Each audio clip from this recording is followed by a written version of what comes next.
మరొక అప్డేట్ చూద్దాం. బీఆర్ఎస్ నేత మాజీ మంత్రి మల్లారెడ్డిపై కేసు నమోదైంది. భూ కబ్జా ఆరోపణలతో పేట్ బషీరాబాద్ పోలీసులు కేసైతే నమోదు చేశారు. అలాగే మల్లారెడ్డి అల్లుడిపైన కూడా కేసు నమోదైంది. మొత్తం 7 సెక్షన్ల కింద కేసు నమోదు చేశారు. సాఫ్ట్వేర్ ఇంజనీర్ సేరి శ్రీనివాస్ ఈ కేసు పెట్టారు. మల్లారెడ్డితో పాటు ఆయన అల్లుడు కలిసి 32 గుంటల స్థలాన్ని కబ్జా చేశారని ఆయన ఆరోపించారు. తమ స్థలంలో నిర్మాణాలను మల్లారెడ్డి కూల్చేశారని ఫిర్యాదులో తెలిపారు.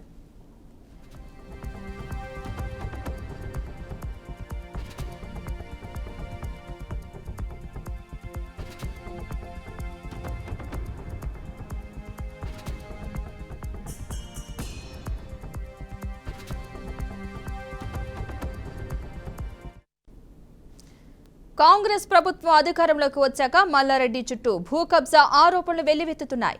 తాను ఏ తప్పు చేయలేదని ఆయన అంటున్న పరిస్థితులు మాత్రం ఆయనకు అనుకూలంగా లేవనే టాక్ వినిపిస్తోంది. ఏ క్షణమైనా ఆయన పోలీసులు అరెస్ట్ చేస్తారనే వాదన వినిపిస్తోంది. అయితే మల్లారెడ్డి ముందస్తు బెయిల్ కోసం అప్లై చేసుకుంటారా లేక అరెస్ట్ అయి చట్టపరంగా తేల్చుకుంటారా అనేది చర్చనీయాంశంగా మారింది. కాంగ్రెస్ ప్రభుత్వం తమ నేతలపై ఇలాంటి కుట్రపూరిత కేసులు నమోదు చేస్తోందని బీఆర్ఎస్ నేతలు అంటున్నారు. ఇలా ఈ అంశం తెలంగాణ రాజకీయాల్లో కలకలం రేపింది.